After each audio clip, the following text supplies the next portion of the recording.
Tá, eu quero, não é fazer uma análise de conjuntura, mas tem a ver. Eu encaminhei para o nosso grupo amanhã, já faz umas 2 semanas, um documento do PT, que tem em torno de umas 90 páginas, mais ou menos, que é um plano de reconstrução e transformação do Brasil. Esse é o título. Aí, quando eu coloquei, ninguém se interessou, assim, ninguém abriu ou fez comentário. Eu mandei para o Ebert, perguntando se ele já tinha lido, se ele tinha conhecimento desse documento. Aí mandei também, agora, recente, para a Lígia Calado, mas está no nosso grupo. Posso reencaminhar, recolocando. O título é um plano de reconstrução e transformação do Brasil, pelo PT e pela Fundação Perseu Abramo. Tem uma fala inicial, quer dizer, um documento, tem um texto inicial da Gleice Hoffmann e do Aloysio Mercadante, que eu acho muito bom, sabe? Onde ela coloca todos os acontecimentos recentes, o contexto recente, né? Em que o Brasil assim era muito admirado, respeitado, e perdeu essa condição e hoje se encontra numa condição que é exatamente o contrário, né? A acentuação das desigualdades, da pobreza, todos esses problemas que a gente sabe, né? E o propósito é apresentar uma proposta que não é só do PT, resulta da participação de pessoas de outros partidos de esquerda, de movimentos sociais, de pessoas até que são dos partidos, digamos, de direita, que se identificam com a questão democrática. Então, é um documento amplo que ainda está aberto, ele é de setembro de 2020, então ele não é um documento antigo. Eu acho que ele é um texto muito bom para nós do grupo estudarmos, assim, para a gente conhecer essa proposta, né? Esse que apresenta um caminho, quer ser um caminho, né? De retomada, assim, vamos dizer, de reconquista dos direitos, de uma reconstrução ou reverter aquele projeto que foi interrompido, quer dizer, reverter esse projeto errado que está aí e voltar, né, ao curso da história que nos possibilitou ter tamanhas conquistas, né? Então, assim, eu não consigo resumir, eu vi apenas a apresentação e achei muito boa, e não tive tempo ou organização para ler o texto, que é até extenso, mas é muito interessante. Então, eu vou reencaminhar para o grupo e pedir, fazer essa proposta de que seja um texto para a gente dar uma olhada e ver se a gente quer estudar, quer conhecer e discutir. Excelente. Olha, só para quem chegou depois, assim, a Neuma fez só um informe de um texto que ela tinha posto no nosso grupo há umas 2 semanas atrás. E a sugestão dela é colocar novamente para que todo mundo leia e a gente possa fazer uma discussão. Esse texto desculpa, Neuma, me ajudar a dizer, o texto é um texto... do PT e da Fundação Perseu Abramo, que é também do PT, não é? E que tem vários intelectuais que colaboraram, não só do PT, intelectuais, o pessoal do movimento social, partidos políticos. Então, assim, é uma forma de concretizar, de dar corpo, não é, a essa discussão, a essa crítica que a gente faz a esse modelo, e é uma proposta que a gente quer elaborar para viabilizar, de novo, para viabilizar um salto à frente, vamos dizer, um caminho democrático, né, que foi interrompido. É uma contribuição em aberto, viu? Uma contribuição em aberto, mas bem estruturada e bem elaborada. Eu acho excelente. Eu vou fazer até o seguinte, eu eu também vi um material do PSOL e a gente podia botar esse daí, botar o material do PSOL e ver se tem outros materiais de outros, né, partidos e grupos de esquerda que pudessem ser assim programáticos para a gente ler e pensar, né, para tentar até entender para onde é que vai a sintonia ou não sintonia dessa conjuntura, né, que se avizinha. Bom, quem é que quer fazer análise de conjuntura? O nosso primeiro ponto de pauta aberta, estão abertas as inscrições. Eu vou começar de uma maneira que eu entendo, e muita gente tem comentado, a questão da pandemia, o assunto está lá embaixo. Então, se a gente verificar tudo que está acontecendo, faltou, todo mundo já falou isso muitas vezes, não quero nem repetir, faltou um plano de ação nessa conjuntura que a gente coloca a culpa na pandemia. Se a pandemia tivesse culpa, né? E a gente sabe que não é bem isso. Dentro da questão ambiental, a boiada passou mesmo, e muitas questões estão sendo atingidas, né, na Amazônia, no estado do Ceará, enfim, em todos os lugares. Não sei se vocês sabem, mas onde o GIA estava, que é na Tristão Gonçalves, há 15 anos e 7 meses nós tivemos que sair às pressas no ano passado. Eu, quando vi a pauta, achei muito da questão da conjuntura, né? Então, é muita coisa. Tem a questão da saúde, tem a questão ambiental, tem os direitos. Então, eu penso que a gente teria que começar por algo que está realmente acontecendo. Então, geralmente, eu vou puxar muito para a área socioambiental, que tem atingido demais, não somente as pessoas diretas, mas também a questão indireta, né? Os direitos humanos, a questão do saneamento, a questão da água. E aí eu estou angustiada, porque é muitas falas e poucas ações, né? Mas a gente tem que começar da onde? Por onde nós vamos começar? O que mais atinge a gente, né? O que mais atinge é a questão da pobreza. Rico ficou mais rico, os pobres estão mais pobres, aumentou o nível de fome. E, quer dizer, eu fico meio... Não estou desanimada, não, estou dizendo que são tantos assuntos relevantes, né? A questão da educação. Eu fico assim, a gente tem que começar por algo. É só uma análise que a gente tem vivenciado nesse tempo todo. Vocês sabem que eu não sou ligada a nenhum partido, mas eu estou envolvida em todos. Nós lançamos a questão agrotóxico não, ecologia sim, que permeia toda a questão alimentar, a questão dos resíduos sólidos aumentando cada vez mais o número de máscaras, doenças, são as vacinas. Eu fico assim, não, parece uma salada mista, né? Tem hora que está claro, tem hora que não está claro. Tem essa conjuntura, a gente tem que... Eu estou falando assim, eu estou falando de uma maneira já, é uma conjuntura, e eu fico assim, pensando, como é que vai ser daqui para frente? Quais os caminhos que nós vamos, partidos, como é que está? São questionamentos dentro da minha área e está todo mundo lutando por dias melhores, é só isso. Obrigada. Quem é o próximo inscrito?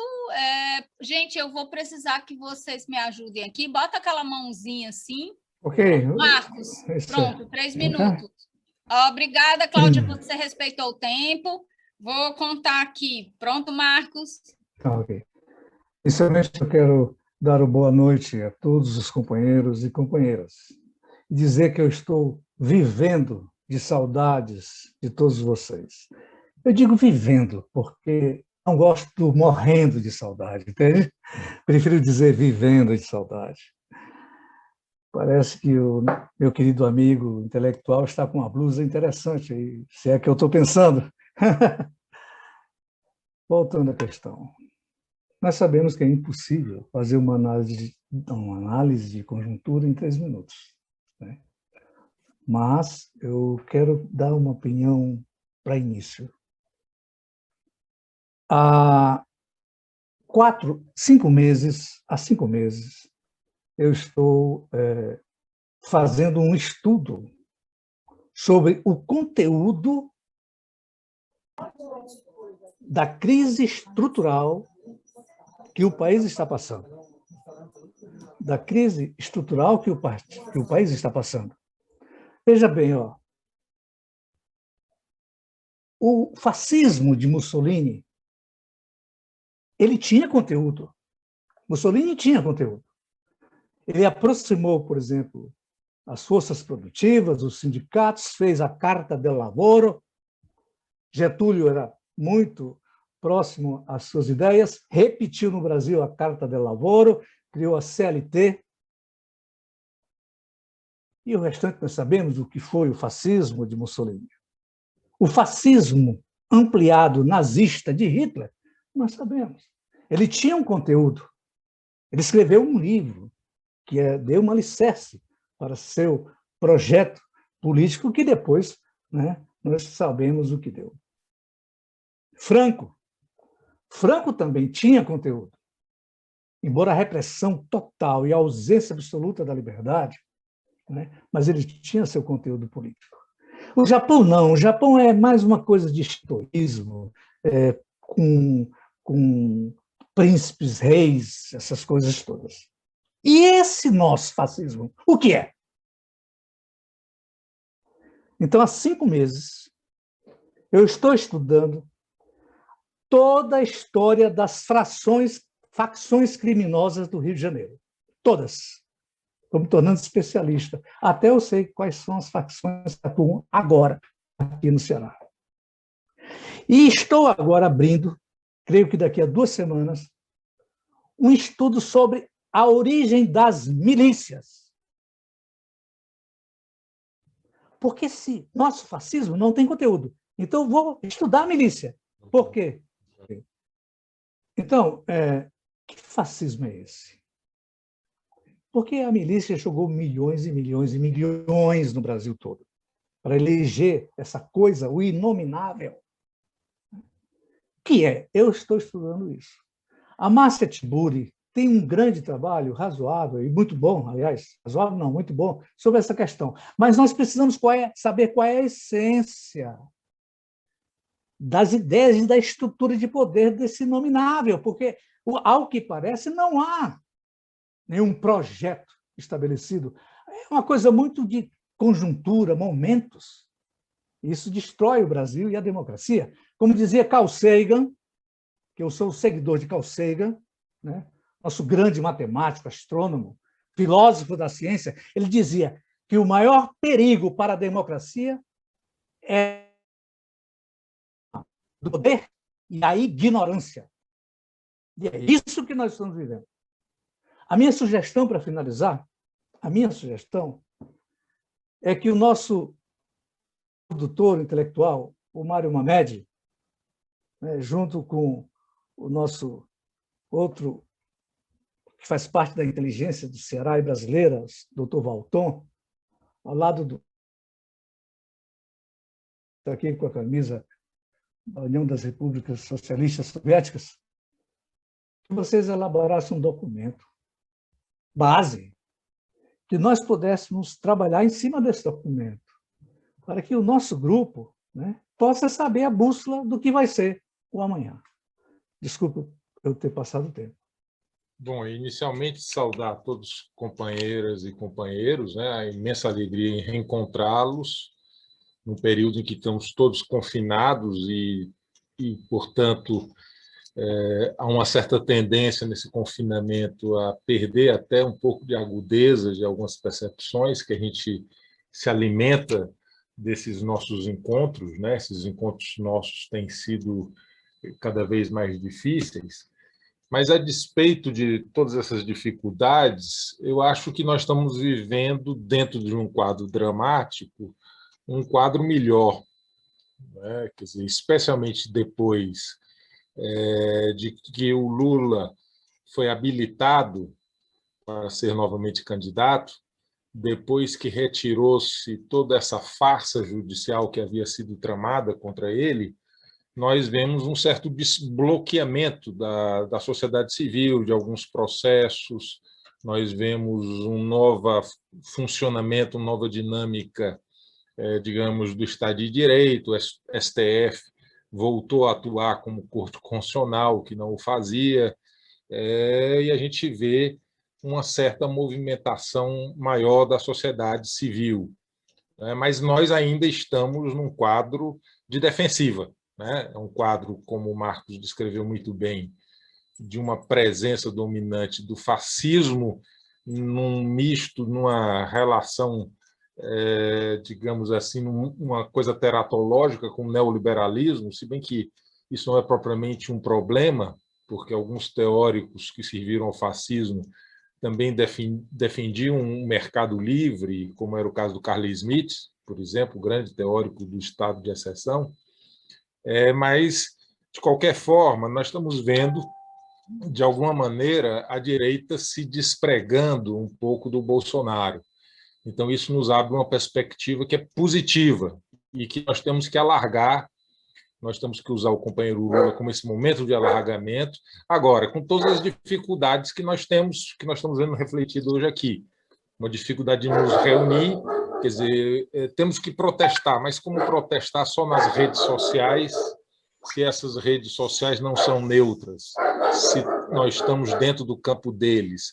É uma série de limitações que nos colocam. Eu vi alguém aqui, eu acho que era até o Breno Altman, fazendo uma provocação, dizendo assim, será que não seria o caso da esquerda brasileira fazer como na Colômbia, e ir para a rua desafiando o vírus? Eu acho que não, né? Acho que seria irresponsável da nossa parte fazê-lo.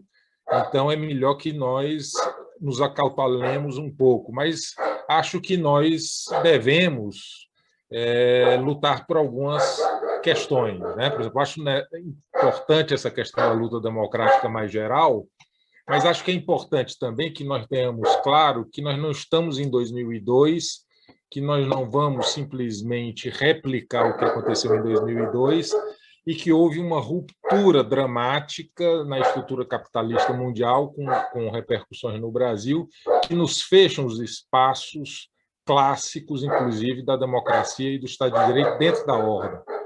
Então, algumas liberdades que nos foram tiradas, direitos que nos foram travados, e que, para que nós resgatarmos isso, nós vamos precisar de luta, e menos de diluição programática, menos de uma abertura indiscriminada para o aliancismo, como, infelizmente, às vezes eu vejo dentro do próprio PT, do setor dirigente, e isso sendo encaminhado dessa maneira, né?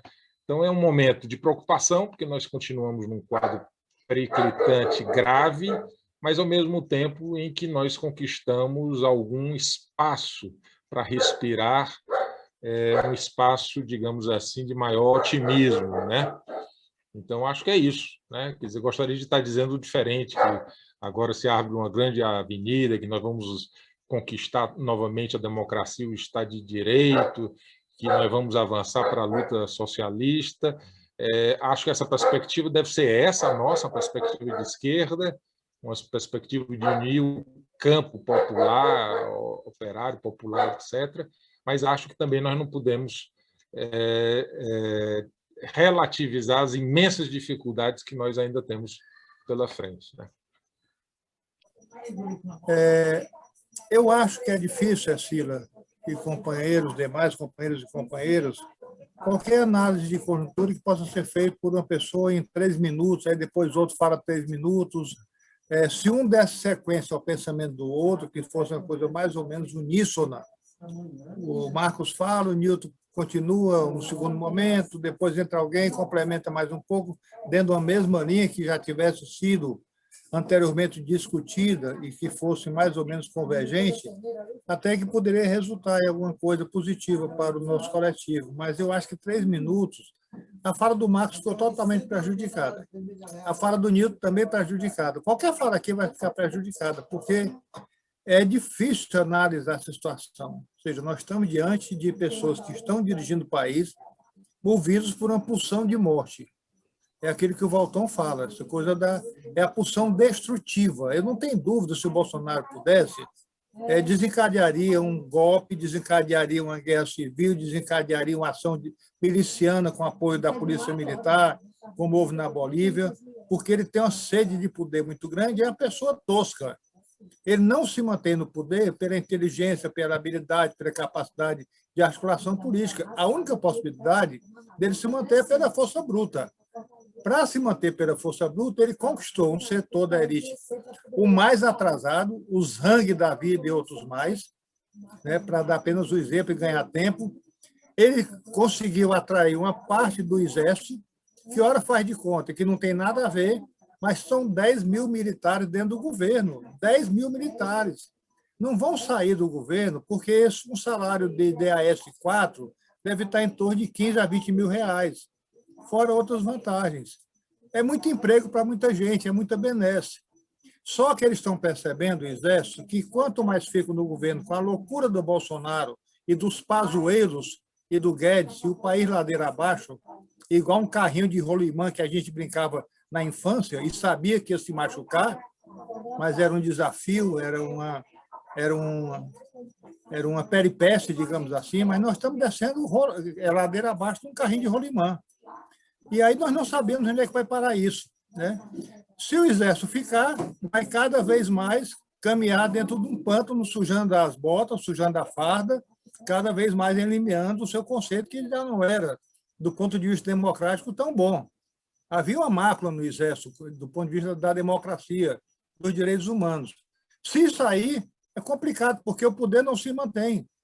O poder não se mantém. E você assiste, hoje, claramente já definido em algumas linhas centrais, que o Bolsonaro tinha um projeto em relação à Covid, era buscar a imunidade de rebanho, morreriam centenas ou milhares de centenas, mas ele não pararia a economia. E a imunidade de rebanho seria conseguida sem comprar a vacina dos comunistas, sem gastar dinheiro com vacina.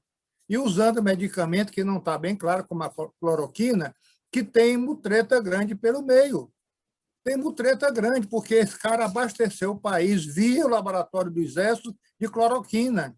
O Conselho Federal apoiou essa história, a Federação dos Médicos apoiou o uso de cloroquina.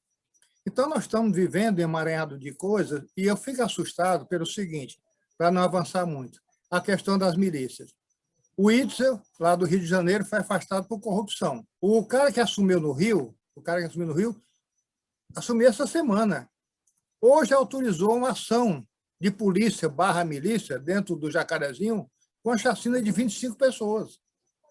Isso diante de uma proibição clara do Lewandowski de não ter ação militar dentro das favelas enquanto durasse a pandemia. Então, é difícil a análise. Eu acho que a gente poderia pensar, talvez, em outra metodologia, pegando uma hora de discussão, cada um falava, 15 minutos é um tempo mais largo para fazer uma síntese, e a gente tentar ver onde é que chega. Eu estou perplexo, eu não sei. Eu disse hoje, numa reuniãozinha com médicos, reunião rápida, a seguinte afirmativa pode ser leviana: Pazuello não vai depor. Pazuello não vai depor, porque ele não pode submeter-se e nem pode submeter o Exército a uma situação mais vexatória do que está. O Exército vai determinar que ele seja responsável por uma ação de segurança nacional de caráter reservado. Isso significa que nem publicar em diário oficial é necessário. Nem tem que dizer aonde, nem por quanto tempo. Vai ser a maneira do Exército blindar o Pazuello, porque as entranhas estão expostas. Então, é uma situação dramática que a gente está vivendo. A ruptura democrática permanente, a agressão, o ódio disseminado, a violência disseminada, né? E uma pandemia que vai para 500 mil de mortos. Eu tô meio perdido, eu confesso. Às vezes eu solto minha angústia publicamente, mas é porque eu não sei ser de outra maneira. O que eu sinto, né, é que a gente tem uma situação gravíssima, né, e com várias fissuras, o que não seria, não dá garantia de uma superação da situação, né? Por exemplo, a CPI é uma fissura importante, porque tem gente que tinha um posicionamento mais omisso ou mais partícipe com o raio de apoio do Bolsonaro, que agora está tendo uma postura menos ruim. E também tem as pessoas que estão tendo posturas que podem, sim, ajudar na derrubada do Bolsonaro, certo? Mesmo assim, é como o Mário alertou, olha, apesar disso, existe uma estrutura grande de que os caras estão blindando ou seja, não é garantia, né? Isso, lembrando que, no caso, todas as nossas vitórias em relação à derrota do fascismo e à conquista de direitos, elas passaram por articulação na rua, certo? Então, é isso. Então, como a gente não pode colocar as pessoas na rua, em função de uma responsabilidade com a vida de todo mundo e com as nossas vidas, fica muito difícil a gente fazer um trabalho de desmonte, né, não só do governo Bolsonaro, mas de toda uma cultura bolsonarista.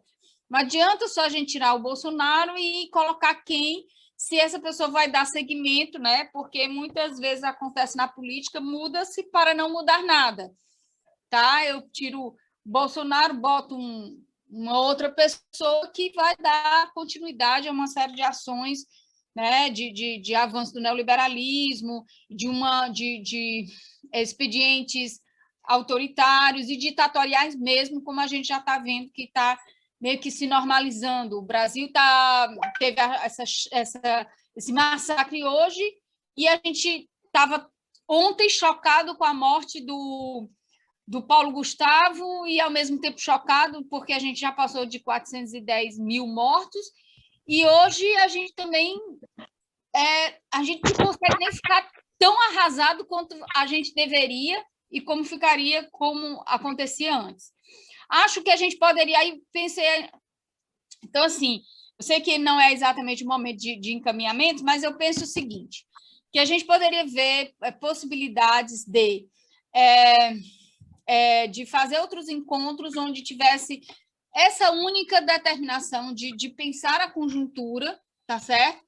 E combino também com a proposta da Neuma, certo? Como esse grupo é um grupo que não é só de petistas, tem pessoas que não têm partido e tem pessoas até que são de outros partidos, acho que a gente poderia fazer isso. Enfim, acho que a gente poderia, sim, pegar esses programas, a gente podia ler e a gente podia pensar o seguinte, afinal de contas, para onde vai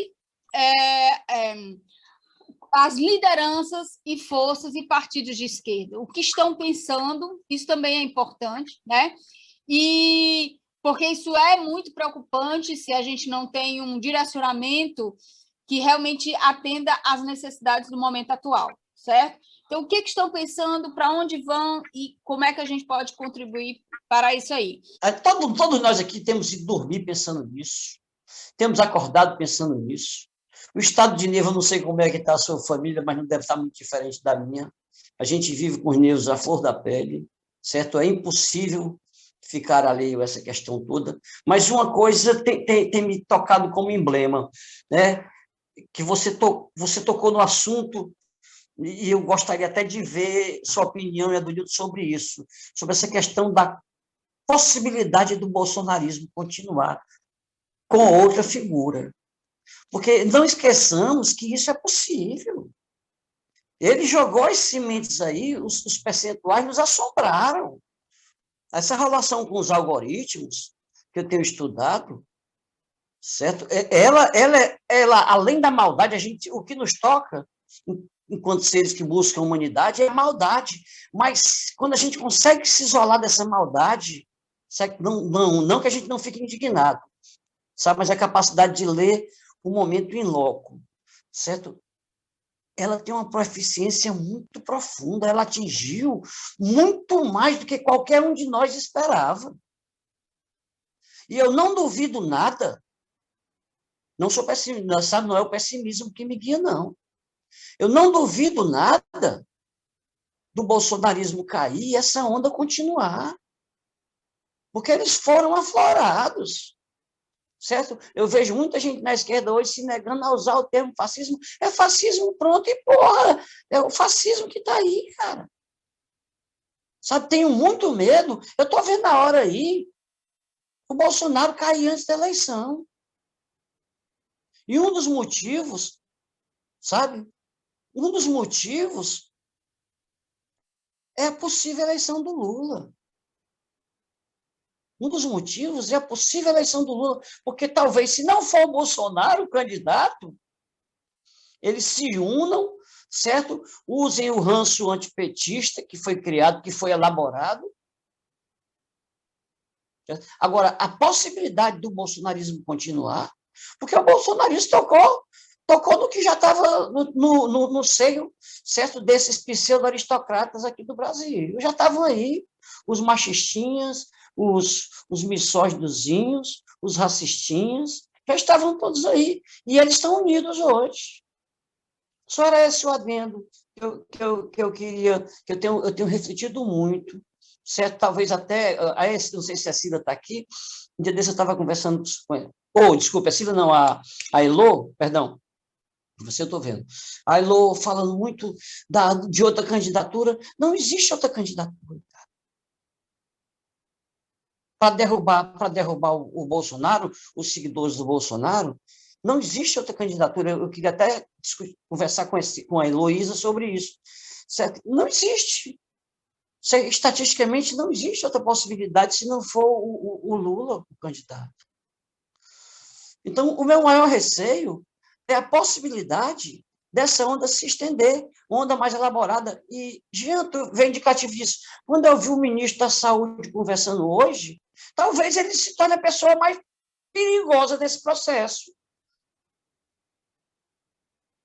Se você olhar, ele se atrela, aparentemente é uma pseudociência, para dar um tom diligente e para demonstrar a possibilidade de alguma mudança no governo, que não há.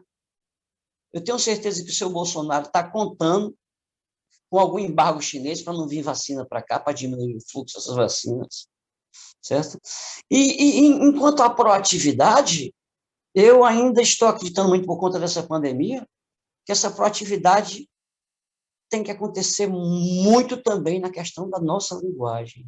Nossa linguagem, gente, não está ecoando. Eu conversei com eles em outro grupo há pouco tempo, né? Não sei, nem vi a resposta dele. A gente tem perdido muita energia, sabe? Nós estamos, o nosso exército está disperso, sem estratégia, sabe? Nós estamos muito boa vontade, por muitos de nós, é fato. Isso é muito importante. Mas nós estamos dispersos, certo? E por fruto de uma iniciativa deles, porque eles atacaram em várias frentes. Eu sempre digo que é muito difícil fazer parte da esquerda, porque nós sempre estamos em muitas frentes de batalha ao mesmo tempo. Era só essa observação, gente. Certo? Era só essa observação. Grande abraço a todo mundo. Estou aqui escutando vocês. A fala do Jean me resgatou para os sentimentos muito próximos dele que eu tenho com relação ao que eu vi recentemente, né? Para nós o Dia do Trabalhador, para eles o Dia do Trabalho, daquelas mobilizações terríveis lá em Brasília, aglomeração em São Paulo, e dos incidentes ali na Praça Portugal, com um jovem médico, que, inclusive, foi aluno do Colégio Militar, que eu conheci, meninote, um garoto que, sei lá, nem comungava muito com as hierarquias, né? Sabe? Assim, me assustou aquilo que eu vi.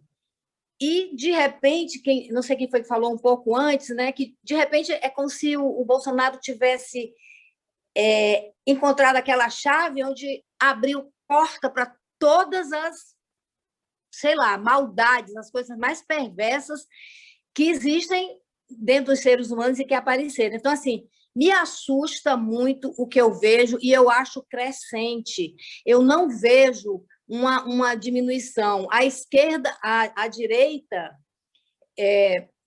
acho que o Mário colocou e o Newton também, né? Tá num processo de mudança, mas, assim, eu, infelizmente, essa direita brasileira, eu não confio nela, sabe? Eu acho que ela se utiliza, às vezes, da força e do poder que um líder como o Lula tem, né? E se aproveita e depois passa sempre as mesmas rasteiras, a gente está vendo isso daí. Então, assim, para mim, o panorama não que eu tenha perdido esperança, não. Eu sempre tenho esperança, mas eu acho que a gente está vivendo um momento difícil, principalmente pelo impedimento da gente estar indo para a rua mostrar o tanto de gente que tem contra o que está aí, tá entendendo? A gente está amarrado, está atado com essa questão que eu concordo que a gente não pode ir, que é dessa pandemia, tá? Então, assim, só queria expor minhas preocupações. Só isso mesmo. Boa noite. Gente, só lendo aqui as observações do Mário e depois tem o Wagner, Felipe.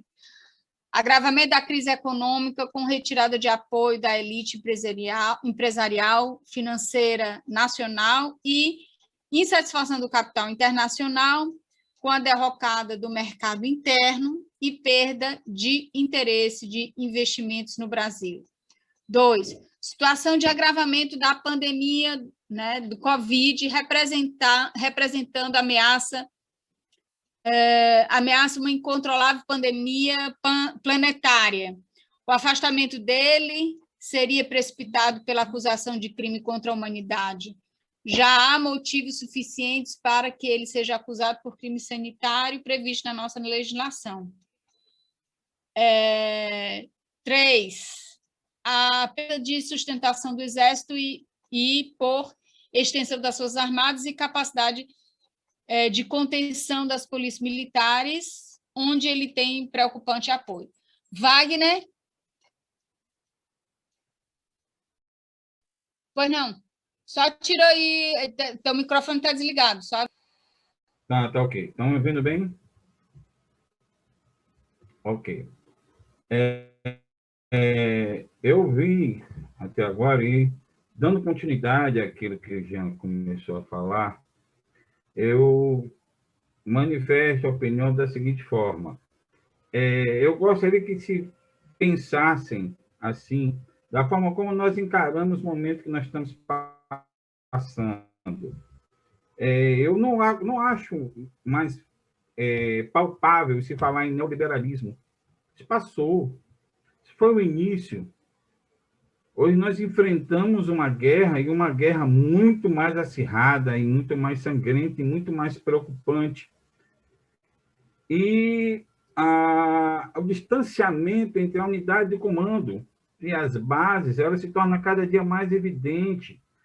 Nós não conseguimos mais ter uma unidade de palavras e de ações dentro de uma coordenação estruturada e que possa ter dentro dessa base uma estratégia ampla, com amplitude um pouco maior.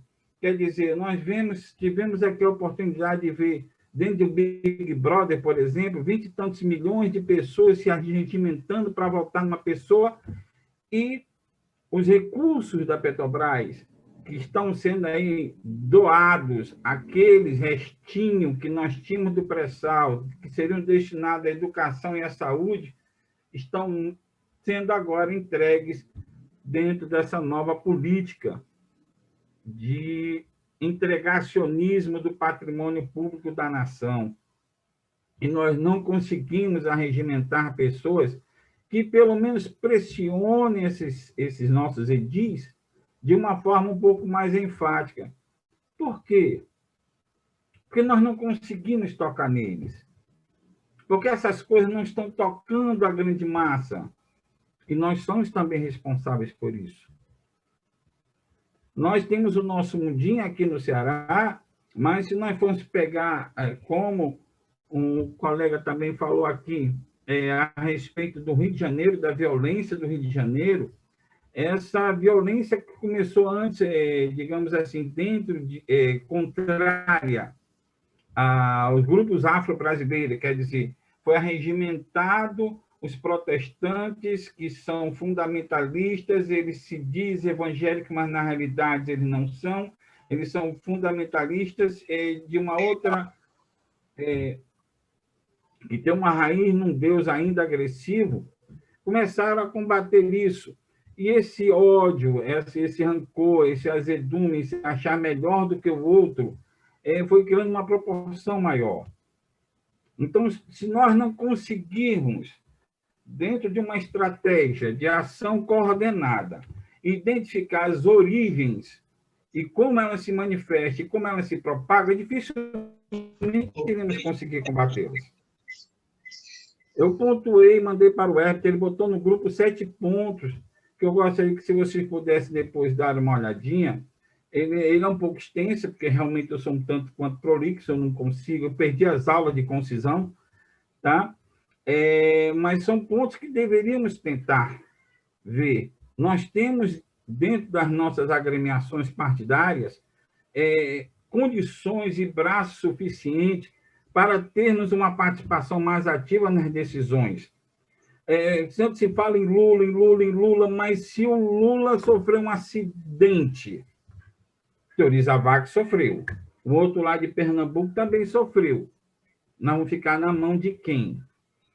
Então, e o Lula está saindo de novo, mais uma vez, atrás de fazer o quê? De arregimentar parceiros políticos em diversos outros partidos que nós já deveríamos ser execrados. Mas eles só existem por quê? Porque nós miramos na cabeça e esquecemos da base.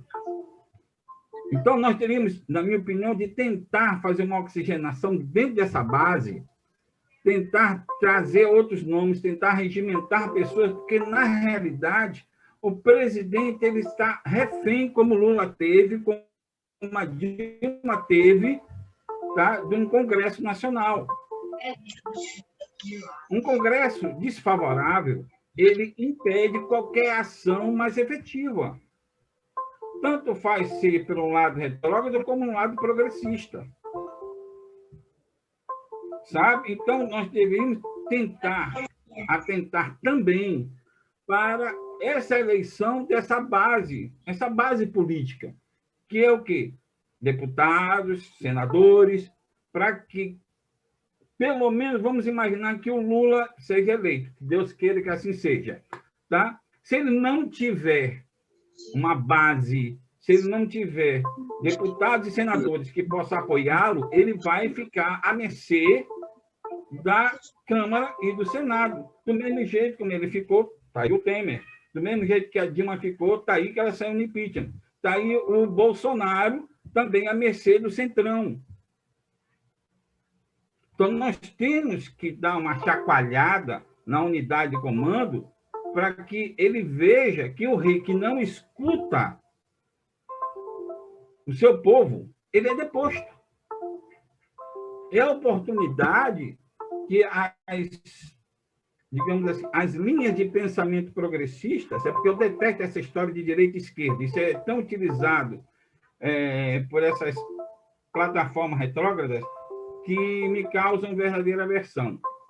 Então, eu acho que se as correntes progressistas deixarem uma parte dessa ideologia besta do ego para o lado e tentarem se unir em torno de objetivos, de resultados, como o retrógrado faz, talvez nós consigamos evitar que nós sumíssemos. A nossa geração, nós já estamos indo, gente. Quem nós deixaremos nos nossos lugares? Quem nós preparamos? Quais são as bases que nós edificamos? Quais foram as sementes que nós plantamos? O nosso idealismo vai ficar restrito às nossas quatro paredes? Ou nós vamos pegar e plantar a semente como nossos pais plantaram? Foi isso que você aprendeu no Pedro II? Não foi. Foi isso que você aprendeu na Uni? Não foi.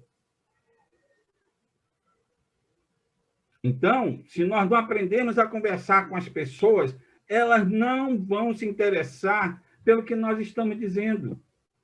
Que ela não se sentir tocada pelo que você fala, para ela tanto faz como tanto fez. Wagner, desculpa, eu preciso só, porque já são 8h10 e a gente ainda tem mais 2 pontos. Eu vou pedir, infelizmente, para você concluir. Tá bom. Eu também tenho uma reunião daqui a pouco lá no condomínio.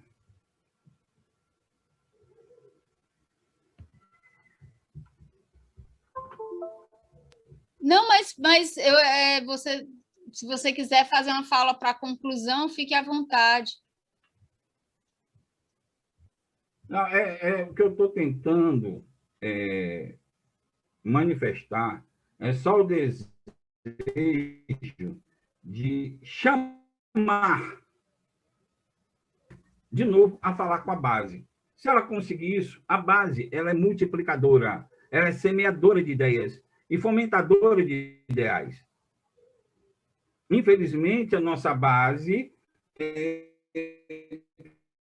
se sente, como eu sou base, se sente desamparado.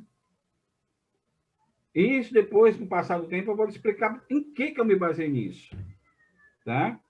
Mas é só essa distância que gera a impressão de uma cefalia dentro da unidade de comando. E nós temos cabelos brancos suficientes para tentar se assenhorar disso.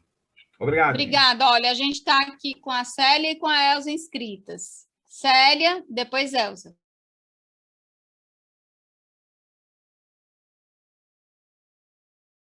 Célia, minha linda, o teu microfone está desligado.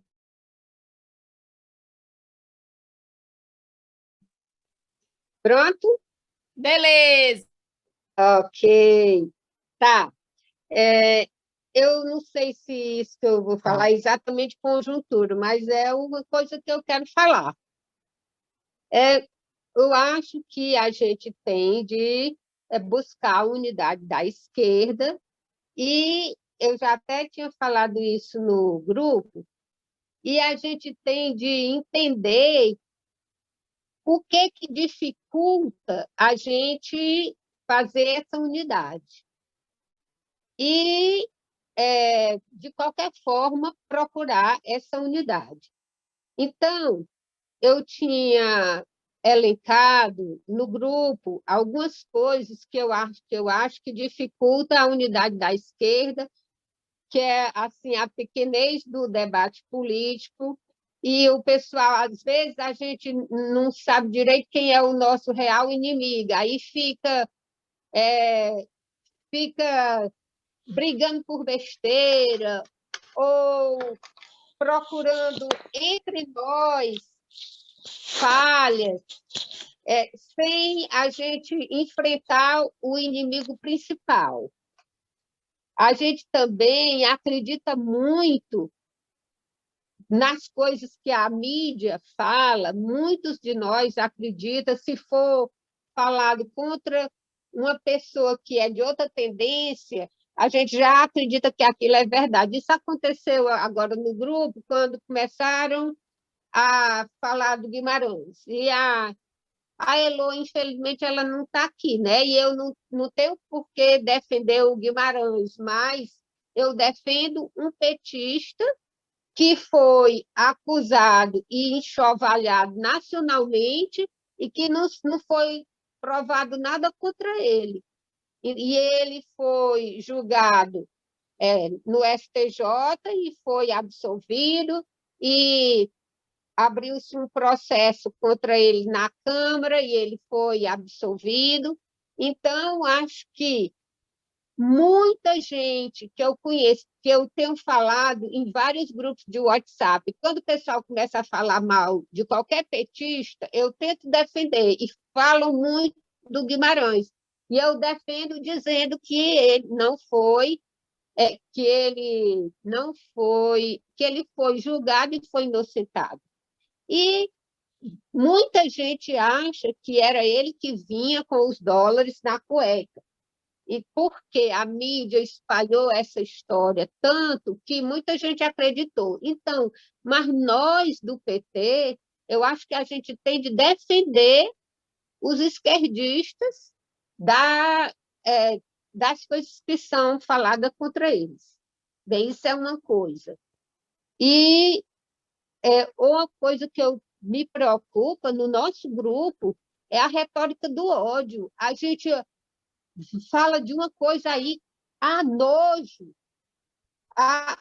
Os colegas disseram que estavam com nojo do Guimarães, que é um fuleiragem que quer aparecer, enfim. Aí ficam botando nojo de qualquer pessoa que aparece, nojo, asco. Isso é uma desumanização também. Então, essa retórica do ódio, que está contaminando todo mundo, está contaminando, termina contaminando a gente também. Então, a gente tem de ver o que é importante para a gente atuar e para a gente não cair na onda da mídia golpista e do pessoal do ódio, que querem botar também na gente. É uma coisa subliminar, a gente, sem querer, a gente acredita nas coisas que eles dizem. E a gente tem que ter cuidado com isso. Bem, eu acho que, de fato, a gente precisa conversar com as pessoas. Eu tenho me metido em um monte de grupo de WhatsApp, vários deles que têm bolsonaristas. Eu não saio dos grupos, eu fico nos grupos e eu vou desmascarando cada coisa que as pessoas falam. Então, eu acho que isso é uma das coisas que a gente tem de fazer. A gente tem de procurar as pessoas que a gente conseguir acessar e mostrar para elas tudo que a gente acha que está errado. Isso é uma das coisas que a gente pode fazer mesmo durante a pandemia. Eu tenho feito isso muito dentro da minha família, porque a minha família, da família mais próxima de mim, todo mundo já é do PT, todo mundo já é de esquerda.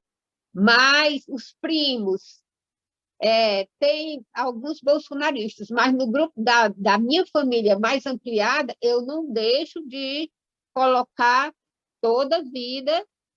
Se alguém falar alguma coisa contra a esquerda, eu vou lá e mostro que aquilo dali é mentira, etc. e tal, e mostro as coisas erradas que estão acontecendo no país. Então, eu acho que, pelo menos isso, a gente pode fazer.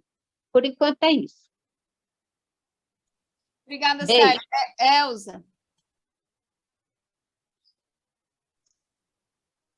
Boa noite para todos e todas. É muito importante essa reunião. Eu acho que a gente tem que ver uma forma de ter uma certa regularidade, não que seja semanal, mas pelo menos quinzenal, porque eu acho que a gente se alimenta, cria mais esperança e se sente que essa articulação não é só pelo WhatsApp, mas é também por um debate dessa natureza, né? Isso pode nos animar. Se bem que eu, pessoalmente, eu não estou muito animada, não perdi a esperança da Celina, mas eu continuo com a esperança, mas eu tenho horas que bate assim, um banzo danado, o que é que a gente vai fazer e tudo. Agora, eu vejo assim, a gente fala muito na unidade.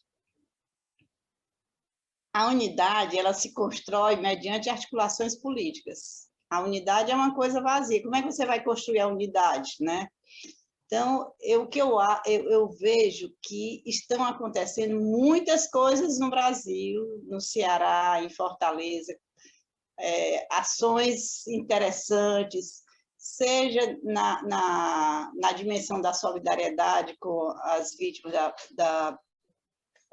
as pessoas que estão passando fome, seja em apoio, né, às pessoas que pegaram Covid e estão sobrevivendo, mas estão com muitas sequelas.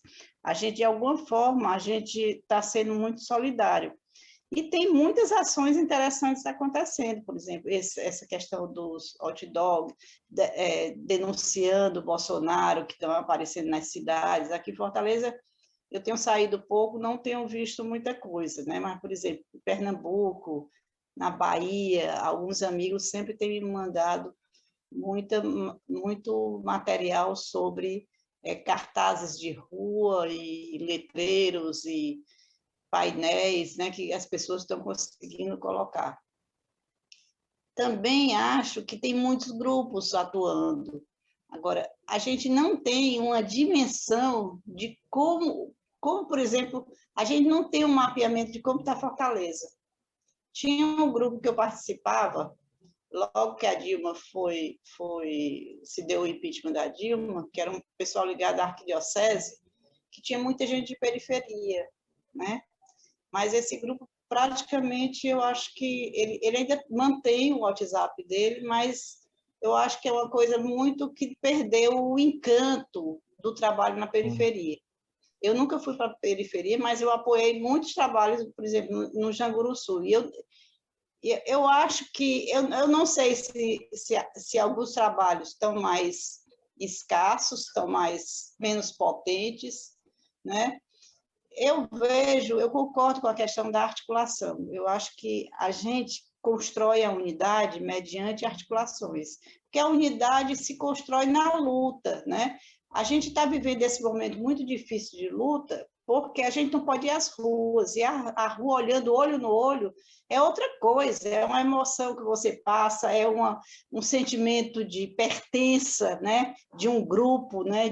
Seja de esquerda, seja progressista, como a gente queira chamar, mas de grupos que têm uma consciência crítica, né? Que é o nosso caso.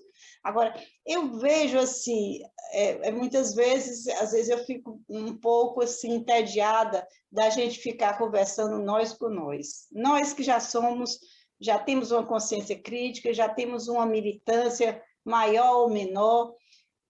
Eu não tenho a paciência da Célia, viu, Célia, de ficar argumentando com os bolsonaristas. Eu prefiro tentar trazer para o meu campo, né, político, pessoas que estão desencantadas ou pessoas que não têm vinculação nem com o Bolsonaro, nem tem com o PT, mas é muito influenciada pela mídia, e às vezes fica achando que o que a mídia está falando em relação ao PT é verdadeiro. Então, essas pessoas, né, seja de classe média, seja de classe social mais baixa, essas pessoas é que a gente teria que estar trabalhando cotidianamente para trazer essas pessoas para o nosso campo.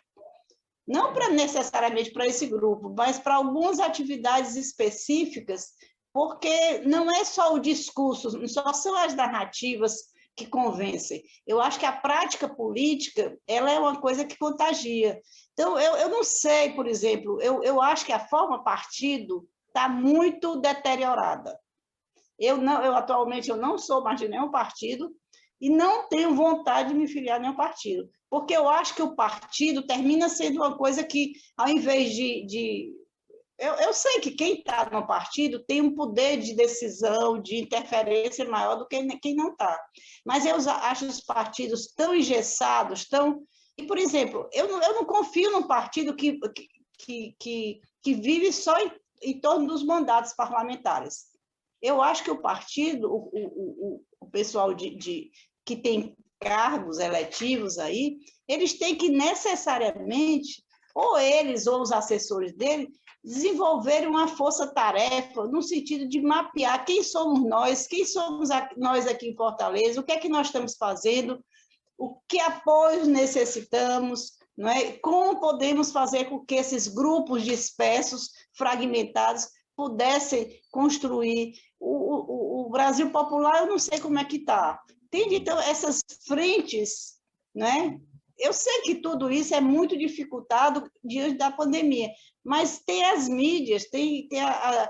Eu acho que a gente não sabe, não quer e não está podendo trabalhar muito nessa perspectiva. Era só isso que eu queria falar. Gente, aqui tem algumas mensagens, eu vou ler e depois eu acho que a gente tem que pensar em termos de metodologia de reunião, tá? Porque é muito legal a gente se encontrar, fazer fala, né? Compartilhar os nossos pensamentos, mas para a gente pensar dentro de uma ação mais concentrada, tá certo? O Jean falou, seria bom não esquecer a necessidade de tirar o fascismo do poder, né?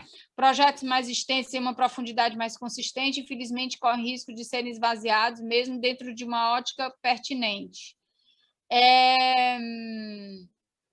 O Wagner, se eu os lembrar a épocas passadas em que o contato e o convencimento pessoal era uma realidade quase palpável, hoje a possibilidade de plantarmos sementes diárias de convencimento é bem maior.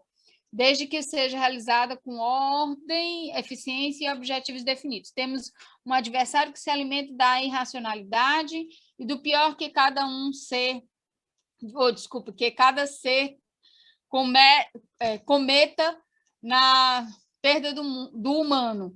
A resposta das pessoas que desejam a paz deve ser enfática, incisiva, e temos condições para tanto, desde que consigamos quebrar velhos paradigmas. Isso é possível, factível, mensurável, ao dirigirmos nossos olhares e esforços para a solução, diminuindo os egos em busca de um bem maior. Lembrando, não temos o luxo de esquecer o Sombra, o Cabancel, o X9, o Gans, enfim. Aí, né, tá uma concordância aqui com Elza e tudo mais. Bom, já são 8h25, certo? Eu queria saber o que vocês propõem para esse momento, porque o que a gente pode fazer aqui, o Newton fez uma proposta aqui, que da gente fazer uma reunião que pense a questão da conjuntura, mas de uma metodologia, o Mário também já tinha falado isso, outras pessoas também. Uma metodologia mais amarrada, tipo assim, chamar uma pessoa para fazer uma análise e aí a gente fazer falas a partir desse perfil, porque conjuntura é uma coisa tão ampla, né? E tão difícil você fazer um aprofundamento, como o Marcos colocou muito bem no início, o Mário também, né? Só em 3 minutos, que era melhor que a gente fizesse uma coisa mais...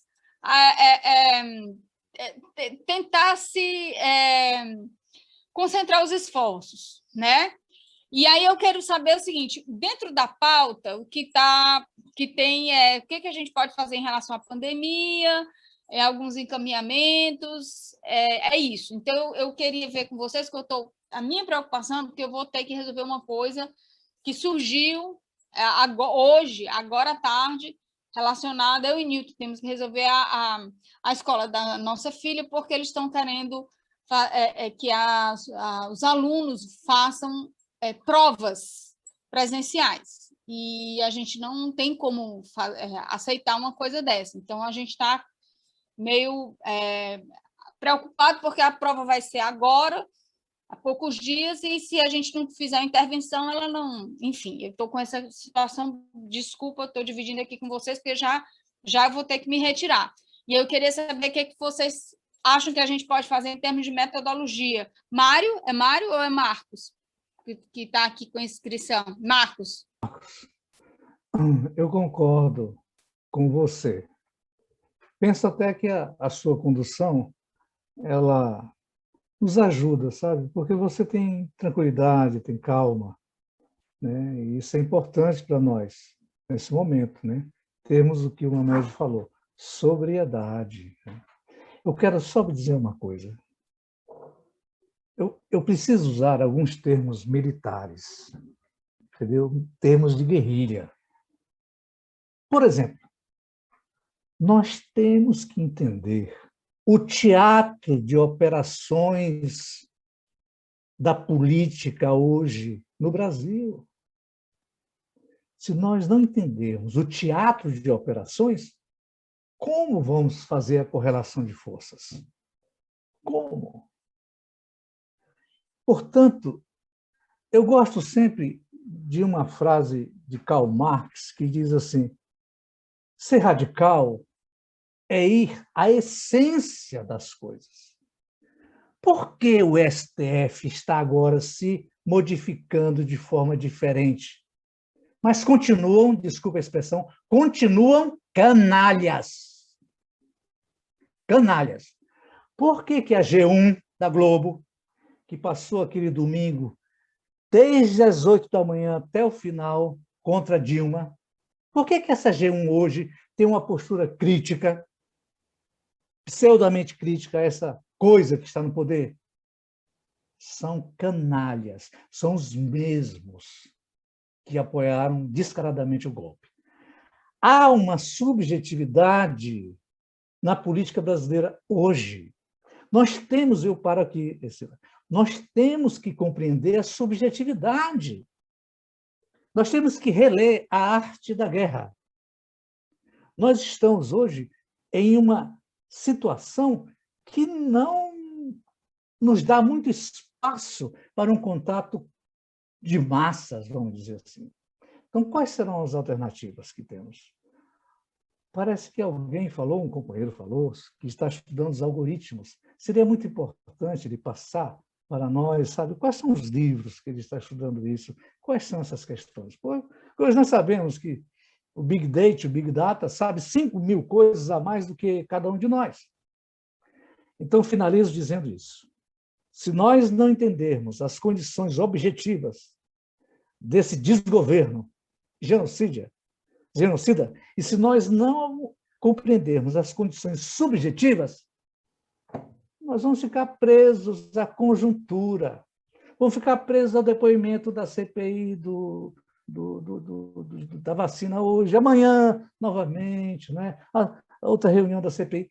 E, enquanto isso, eu tenho certeza que há uma mesa de situação dentro do Supremo Tribunal Federal. Há uma mesa de situação. Como há uma mesa de situação dentro da grande mídia, como eles fizeram para poder colher os dados que o governo deixou de dar sobre as quedas dentro da Covid no Brasil.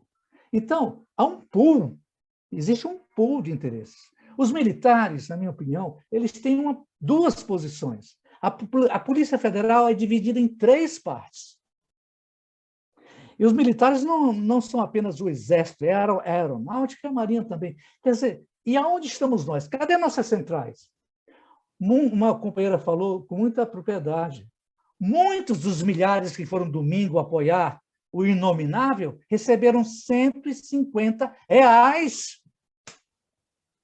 com a camisa da CBF. E aí há uma lógica, porque a CBF é uma das confederações de futebol mais corruptas do mundo. Então, desculpe eu me alongar, sabe, mas nós temos que entender a essência do que está acontecendo no teatro de operações da guerra. Porque, conhecendo a essência, nós saberemos como fazer. Nós somos muitos aqui guerrilheiros, nós saberemos como entrar, fustigar, né? Desculpe assim meu jeito de falar, porque, como vocês sabem, eu falo sentindo, né? Eu falo o que eu sinto, né? Então, eu sou um otimista. Eu sou um otimista, sabe? Agora, legal. Por que no outdoor? No outdoor que em 5 segundos a pessoa tem que ler. Outdoor que precisa de 7 segundos, ninguém lê. Isso é estudo. Eu sou jornalista. Isso é estudo. Outdoor tem que ser para ser lido em 5 segundos. Distribuir um panfleto e dizer o que é o panfleto. Olha, isso aqui é um panfleto pela democracia contra essa coisa que tem. Nós estamos esquecendo essas coisas. O problema é que nós não podemos nos expor. Então, o que vamos fazer?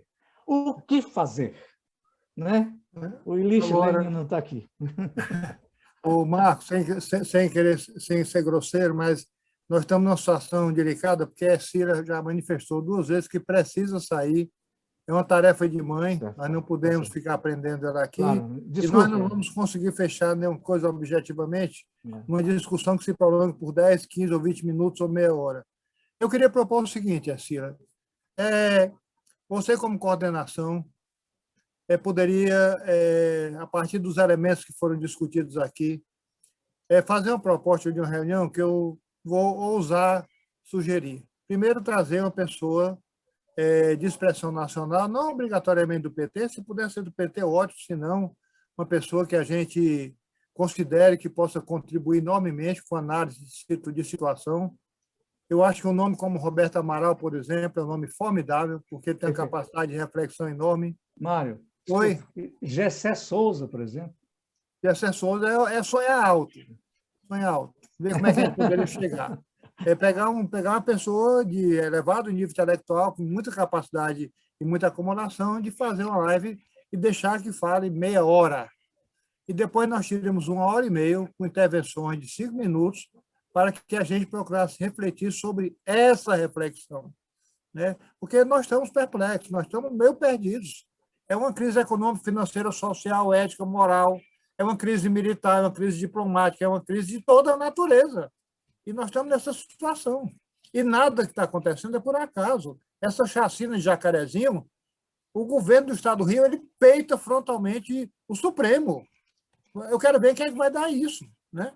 Então, é a minha sugestão para a gente tentar fechar a reunião com a compreensão dos demais.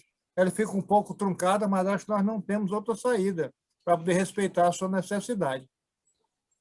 Mário, assim, eu posso sair, deixa aqui tudo ligado e vocês podem continuar. Isso aí não é questão, eu só teria que passar a condução para alguém, tá? Mas, sinceramente, Cecília, deixa eu ser muito sincero com você e com o grupo. Sim. Nós vamos ficar rodando o mesmo ponto. Tá. Então, eu vou fazer aqui uma proposta, certo? A minha proposta é o seguinte: eu acho que esse encontro foi extremamente importante, primeiro, para a gente se encontrar, o básico. Segundo, para a gente perceber que nós estamos necessitados de investigação, né, falado por praticamente todos. E aí começa, e como a gente não tem intenção acadêmica, porque não é um grupo acadêmico, embora não desrespeitando a investigação acadêmica, não é isso. Mas o nosso grupo, ele é um grupo de militância, então a gente tem que beber das fontes dos acadêmicos, como o Marcos fala, como o Valton fala, e fazer o nosso trabalho de militância, que aí eu concordo com o Henrique em relação à questão de também tentar sair da bolha. A gente fazia antes, o que era? A gente fazia um trabalho super legal, que é aqueles diálogos políticos, tal, diálogos de cultura, que a gente chegou a fazer lá no Poliglota, que era uma coisa bem legal, que era também um momento de cultura, de congraçamento, que a gente se encontrava, né? E aí, o que a gente pode fazer? Pegando essa sua sugestão, a do Henrique, a do Marcos, a de, né? Todo mundo, pegando um pedacinho de cada um. A gente poderia pensar numa proposta de uma pessoa assim, tipo Roberta Amaral, tá? O negócio do Gessé, porque ele é muito difícil falar com ele, e ele tem uma pauta difícil. Nilton, por favor. Ranulfo. E aí, o que acontece? Pode falar com ele. Aí, o que a gente pode fazer? Pensar essa proposta, e aí a gente tem contato com algumas pessoas que são comunicadores populares, que eu acho que pode ser uma coisa legal, Henrique. O que a gente faz? A gente faz uma reunião dessas que tenha análise de conjuntura, mas, ao mesmo tempo, a gente faz, mesmo sendo de forma remota, faz ampliando em TVs de comunicadores populares que acessam o Facebook ou o YouTube, que possa... A gente vai estar junto no debate, mas também que possa muito mais gente ver.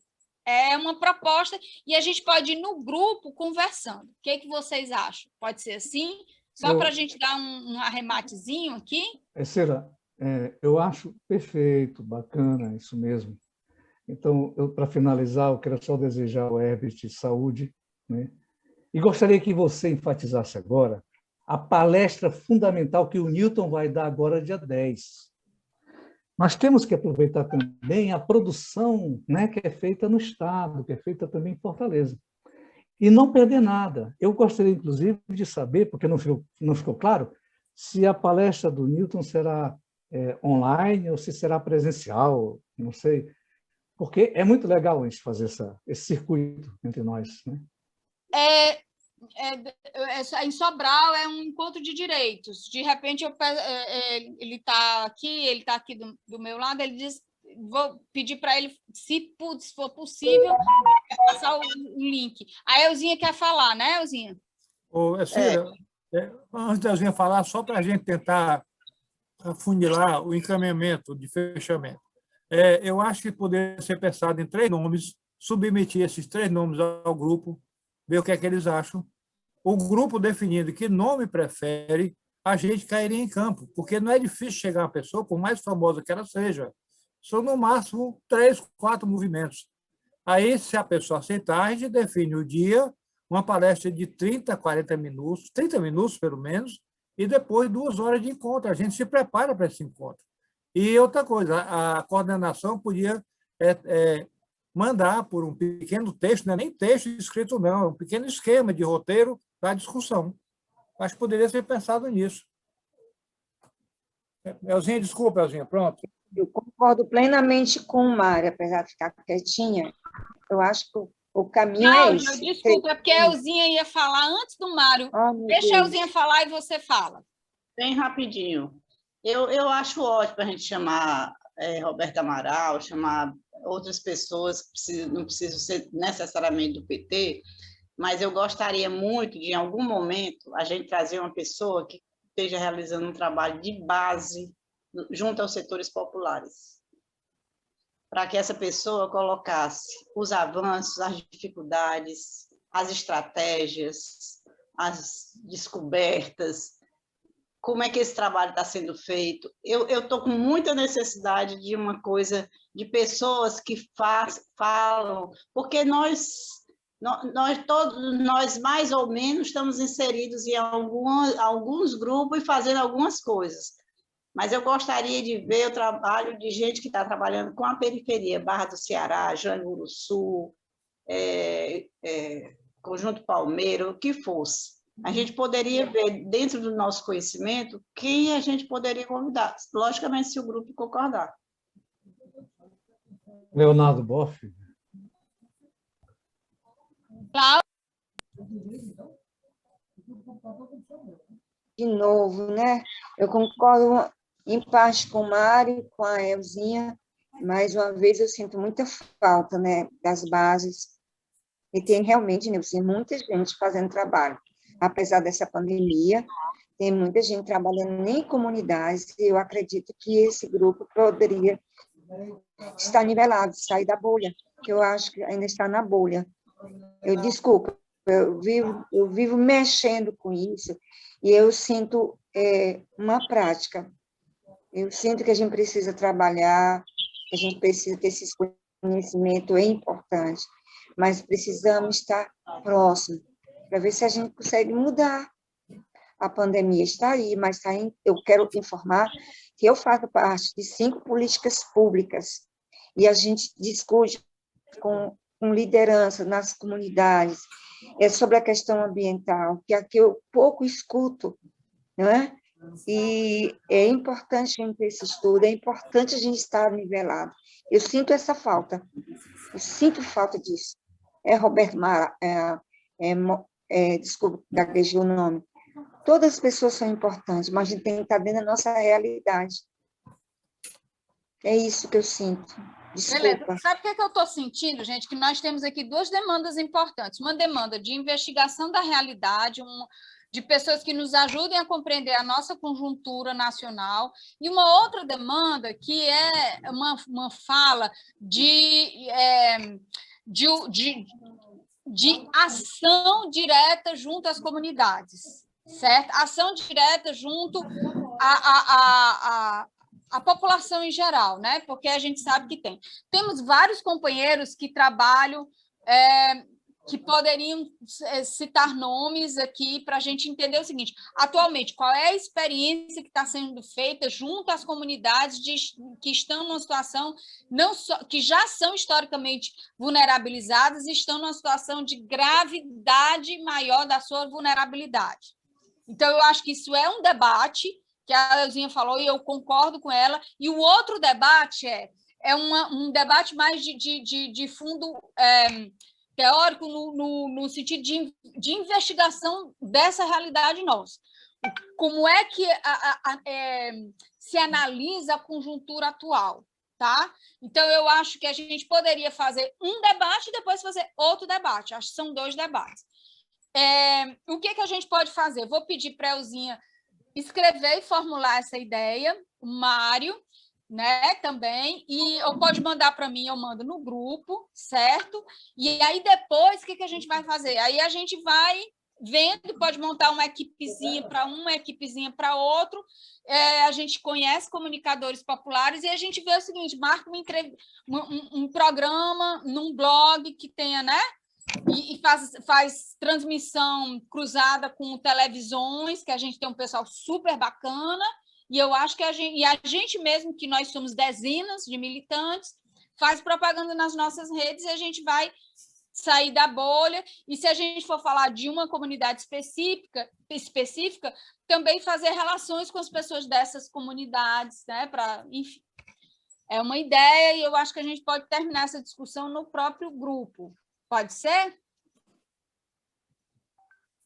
Pode ser, pode ser. E eu que a gente pudesse convidar uma pessoa que faça esse trabalho pelo PT, filiado ao PT, e outro de outro partido. Por exemplo, pessoa, daria 15 minutos para um e 15 minutos para outro, para a gente ver as estratégias. Isso, me deu uma ideiazinha, sabe? Que tal a gente convidar, pensar uma pessoa do PT, uma pessoa do... a Roberto Amaral é do PSB, né? Não, ele saiu. Ah, tá, ele saiu. Tá. Mas, enfim, aí podia ser uma pessoa do PT, uma pessoa do PSOL e uma pessoa... E a gente vai vendo, né? Acho que o Roberto Amaral é um nome importante, mas, enfim, vendo... Ou chama, não sei, aí vamos pensando, né? Acho que o Jean... Outros olhares é muito positivo, sabe? O Henrique falou das rádios comunitárias, excelente, acho que a gente tem esse contato. Jean, você tá inscrito? Eu vou só pedir para depois do Jean, eu vou ter que me retirar. Eu posso fazer assim, eu me retiro, vocês terminam aí a conversa, pode ser? E aí eu não vou desligar, então dá para vocês finalizarem os encaminhamentos. Jean, tu vai falar? Não, era só para dar Cida, desculpe. Eu abro mão da fala, né? Só em termos de encaminhamento, a gente definir algumas coisas no grupo. E dar os parabéns aqui às duas amigas, às duas companheiras que observaram a necessidade dessa linguagem mais ao meio da massa, mais popular. Inclusive talvez até, eu gostei da retórica de pessoas não ligadas a partidos, inclusive, não que eu não seja partidário, e que não seja a favor do partidarismo, mas eu acho que existem vozes da massa que poderiam nos contagiar, como alguns setores da própria CUFA, né? que podem nos contagiar e devem nos contagiar com a realidade. Desculpe, isso aqui eu não estou querendo, eu vivo dentro de comunidade, eu trabalho dentro de comunidade, né? Com alunos de ensino médio, em todo tipo de situação, mas às vezes a gente está muito distante aqui, tanto da linguagem, certo? Quanto o instante do loco que as comunidades estão vivendo. Talvez a gente, diante dessa pele, a gente vestindo um pouco mais dessa alma, a gente possa proliferar nossa voz. Parabéns a você e o Newton que organizaram o encontro aí. Grande beijo para Foi organizado todo mundo, não fui eu, não.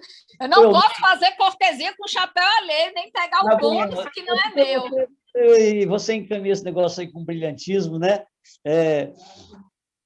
Um beijão para o Herbert, né? Vamos torcer para o nosso companheiro. É sempre bom estar aqui, sempre muito bom estar com vocês aqui.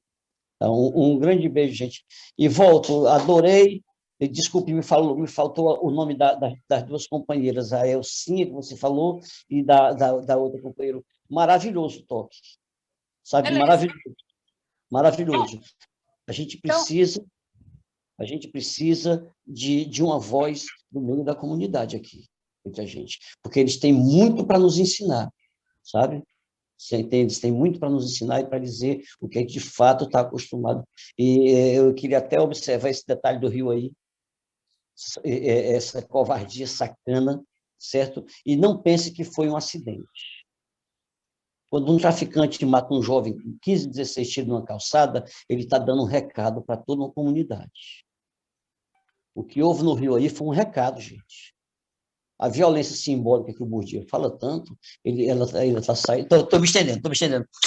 Beijo. Vai para a reunião da menina. Não, eu vou fazer o seguinte, eu vou sair porque o advogado já ligou para a gente e eu preciso conversar com ele, e eu deixo vocês aqui, tá certo? E eu tenho uma sugestão, Elzinha, mas o Eduardo é bom falar com ele, com o Herbert, que eles têm contatos.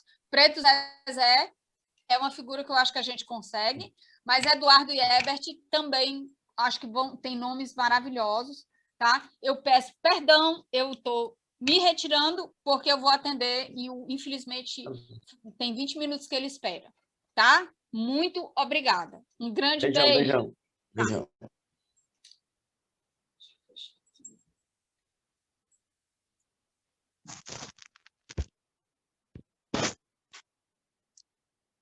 Pessoal, sai.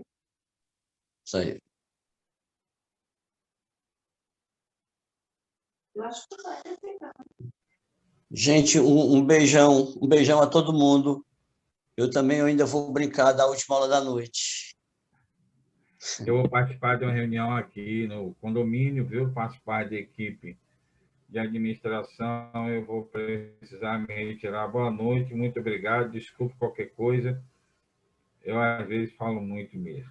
Boa noite, gente. Fique com Deus. Tchau, galera. Fique com Deus. Tchau, pessoal. Hasta la vitória sempre. Tchau, gente. Tchau, tchau.